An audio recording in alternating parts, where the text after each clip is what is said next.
WhatsApp বেলার বলছিল 200 বছর পরে রোহিঙ্গারাই দাবি করবে তারা আদিবাসী। আমরা নাকি রোহিঙ্গা 200 বছর পরে বাংলাদেশ নাকি আমরা নিয়ে নিব। হোয়াটসঅ্যাপ বেলার ভাই সে কথাটা সত্যি না। আজকে দেখেন 15 দিন হয় না টেররিস্ট বাংলাদেশের মাধ্যমে কি করতেছে।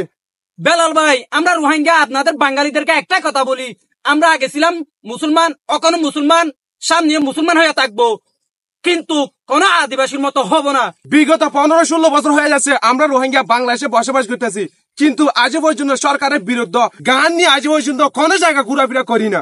কলিদার বাংলাদেশি ভাইরা আপনারা এই কথাটা শুনেন, সন্ত্রাসী এরা আপনাদেরকে একটা সেবক দিছে, কে জানেন?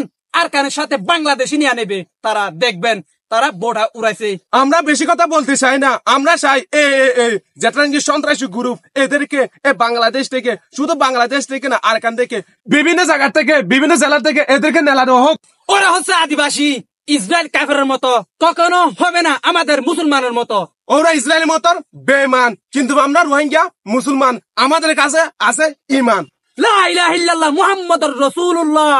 আমরা রোহিঙ্গা সবাই আবেদন জানাই, এরা টেররিস্ট, এরা একদিন বাংলাদেশ ধ্বংস করবে। প্লিজ বাংলাদেশি ভাইয়েরা আপনারা এই কথাটা তুলে রাখেন। কি অদ্ভুত দুনিয়ায়।